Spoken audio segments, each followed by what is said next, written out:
Sikuzwile okukhulunywe yi-America isola kakhulu ama-human rights violations aqhubeke senzakala eZimbabwe esenziwa yihulumende ye-ZANU-PF lapho abaqhubeka bebopha khona kakhulu abantu be-opposition. Kodwa kusidanisayo ukuthi i-America layo ikhuluma kakhulu ikhangele khona le-Harare.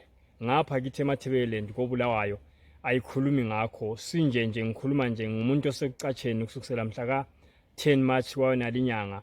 Sokuze kuyilanga lesi-20 ngihlala egangeni ngenxa laba abantu abangilande ebusuku amasotsha lamapholisa behlomile bethwele imbhobho befika i-12 emzini wami befuna ukuzombulala kumbe ukuzongikidnapha. I-America ikakhulumi lutho ngakho lokhu. Abantu bethu ngelanga elilandelayo bavuka bandinga eCentral ukuthi bayekuzwa ukuthi kathi ngisiwe ngaphi. Bafika babachaya badubula abanye abafika 7. Sikhuluma nje namhlanje labo lilanga labo mhlawumbe lesi-20 bevalelwe omama ababili basemlondolozi obaba bangu7 basekami maximum. Sikhuluma namhlanje icourt yabo ibingena kodwa barimandwa in custody up to 16 April wawo nalinyanga.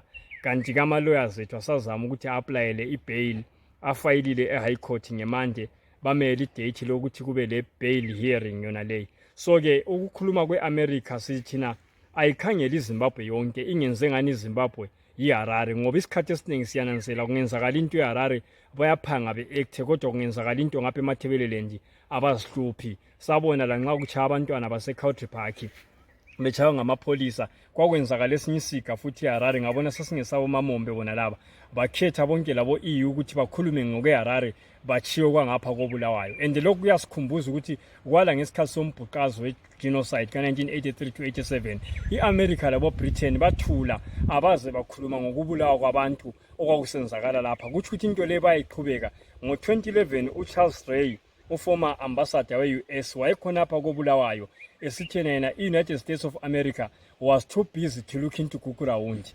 Kwasibonisa ukuthi babekwazi ukuthi Gugurawundi yayisenzakala kodwa bazange bazihluphe ngokufuna ukuthi bakhulume ngakho. Sicabanga ndakathi sokwenza bathule ayisikuthi ngeke abakwazi ukuthi kuyini okwenzakala kithi maybe babhizi ngokukhangela iHarare thina bengasikhangeli. Yes sisazama baba Sibanda ukuthi lathi sizihlomise sibone ukuthi kathi i-approach esingayinika lo hulumende weZimbabwe yini. Engikwalayo mina vele ukuthi sibe sihlala sibaleka siya kwamanye amazwe ngoba sinanzela ukuthi iZimbabwean government ikwenzela ukuthi nxa uyi-leader iku-isolate ikwehlukanisela abantu ungasabi le contact laba ngoba yananzela ukuthi i-MRP iyenza ama-inroads amakhulu abantu bayihlonipha i-MRP bayijoyina iyabalwela abantu. So ngalokho-ke ngizaqhubeka ngizama ukuthi sikhuthaze abantu ngoba esizama ukwenza okukhulu yikukhipha okwesaba ebantwini. Njalo amazwi ami esengihlala ngiwakhuluma kula amalanga ukuthi thina sehlukene lo baba uJoshua Nkomo abamgijimisa ngoba wayefuna iZimbabwe yonke. Thina sifuna iMthwakazi sithi abasiyekele bangasigijimisa emzini wethu ngoba kasifuni iZimbabwe yabo kasifuni iHarare yethu sifuna ilizwe lethu. Yikho sisala lokuphuma kwelikaMthwakazi sithi hayi sizogudlana labo sihlukumezane labo sikhona apha kwelakithi.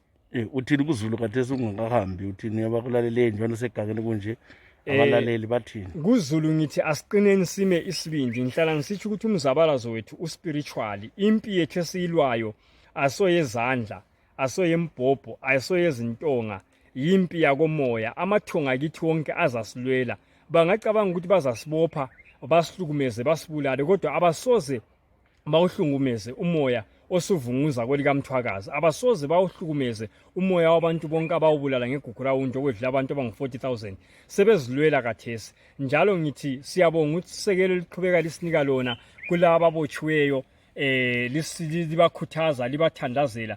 Ngikhuthazela ukuthi umoya onjalo awuqhubeke kukhona phakathi kwabantu bethu sonke sibambane ngoba bangakufuniyo okungafunwa yi-ZANU-PF government yikuthi iMathebeleland ibuyibambane ibuyele kusigaba lesiyana esezapho yayikhokhelwa ngobaba uNkomo.